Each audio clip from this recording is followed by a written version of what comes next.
Guruvayur express ട്രെയിനിൽ വയോധികനെ മരിച്ച നിലയിൽ കണ്ടെത്തി. കൊല്ലം മാടമട കോട്ടയ്ക്കൽ മീന നിവാസിൽ 77 വയസ്സുള്ള രാമനാണ് മരിച്ചത്. ചൊവ്വാഴ്ച വൈകിട്ട് മധുരയിൽ നിന്നും ഗുരുവായൂരിലേക്കുള്ള ട്രെയിനിലാണ് രാമനെ മരിച്ച നിലയിൽ കണ്ടെത്തിയത്. ട്രെയിനിൽ പെട്രോളിംഗ് നടത്തുന്നതിനിടെ ഇടമൺ സ്റ്റേഷന് സമീപത്ത് വെച്ച രാമൻ സീറ്റിലിരുന്ന് ഉറങ്ങുന്ന നിലയിൽ റെയിൽവേ പോലീസിൻ്റെ ശ്രദ്ധയിൽപ്പെട്ടിരുന്നു. അസ്വാഭാവികത തോന്നിയ പോലീസ് നടത്തിയ പരിശോധനയിലാണ് മരിച്ചതായി മനസ്സിലാക്കുന്നത്.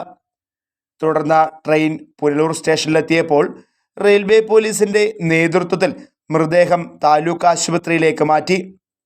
വിവരമറിയിച്ചതിൻ്റെ അടിസ്ഥാനത്തിൽ കൊല്ലത്ത് നിന്നും ബന്ധുക്കളെത്തി മൃതശരീരം തിരിച്ചറിഞ്ഞിട്ടുണ്ട്.